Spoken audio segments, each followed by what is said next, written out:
Hi, this is MJ at Genshin Support Club, and I'm here to talk about the Xiao rerun banner, specifically his strengths and weaknesses for mobile gameplay.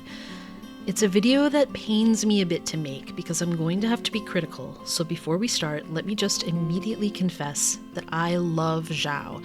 He's one of my favorite characters in the game. I've personally invested heavily in him, and he's triple crowned on my account. My Xiao is a beloved and nurtured Xiao. But he does pose a number of challenges for mobile players, so as much as I adore him, I think it's important to do my best to make sure that mobile players are fully informed about his gameplay before they decide to pull. Let's start with the positives, because they do exist. Though Xiao is a selfish DPS whose best damage requires him to stay on field for a specific period of time, his playstyle is genuinely fun and easy to understand. You don't have to read paragraphs of information to figure out how to play him. His place on your team rotation is very straightforward. Set up all his boosts and supports, then press the burst icon and go to town till it's over. Add a few elemental skills into the rotation for particles along the way, but it's basically set up, burst, repeat, and make sure he's got enough energy to burst every rotation. Where the difficulty comes in is with mobile controls, specifically the lack of tactile feedback.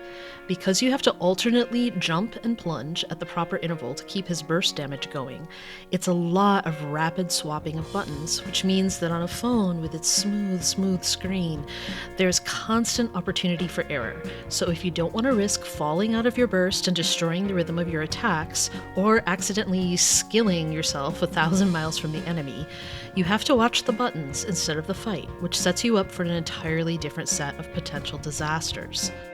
Your view of the enemy with Xiao up in the sky half the time is an issue as well, and while this problem exists on every platform to a certain extent, it's worst on mobile, where our vertical space is generally narrower than what you'll get from a computer monitor or television screen. And since Xiao's value relies a lot on his ability to attack multiple enemies in a fixed area of effect, finding that you've been randomly attacking only one enemy, or even none at all, feels pretty bad. Lastly, those elemental skills I mentioned, much of the time they work as intended, zipping back and forth to deal multiple attacks against an enemy.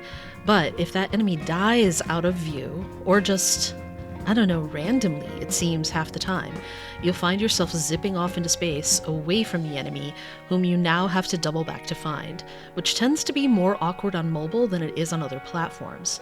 So just know that for as much damage as his skill does, you may be best off relying on an animo battery like Sucrose to get particles to fuel his burst. To be clear, most of these issues are not going to be game killers, certainly not in the open world or against regular bosses. I've played Xiao in practically every piece of content in the game, and all of it on mobile. But in timed content like the highest floors of the Spiral Abyss, you may find yourself frustrated with Xiao, so be careful and be realistic about how you intend to play him. Again, I love Xiao, and I've personally played him in Abyss, including on floor 12, when the enemies suit his AoE playstyle. And with C6 Farozan as a potential new support, he's maybe more viable in difficult content than he's been in a while. But if you're a mobile player, just know that there are going to be obstacles that other players don't have to deal with, and that he's never going to be as easy to play for you as he is for a Xiao main on mouse and keyboard.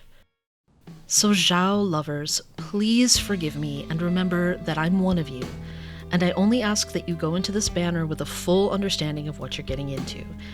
And if you're not a die-hard fan of Xiao, or if you're struggling in Abyss, I'll just say that there are more mobile-friendly characters in the game who might be better choices for your account. If you've enjoyed this video or found it useful, please give it a thumbs up, and consider subscribing to my channel where I've begun a series of guides for mobile Genshin players. If you'd like to watch me play on my own mobile account, I stream Genshin Impact every Monday, Wednesday, Friday, Saturday, and Sunday at twitch.tv/Genshin Support Club. Thanks and good luck, mobile players. See you next time.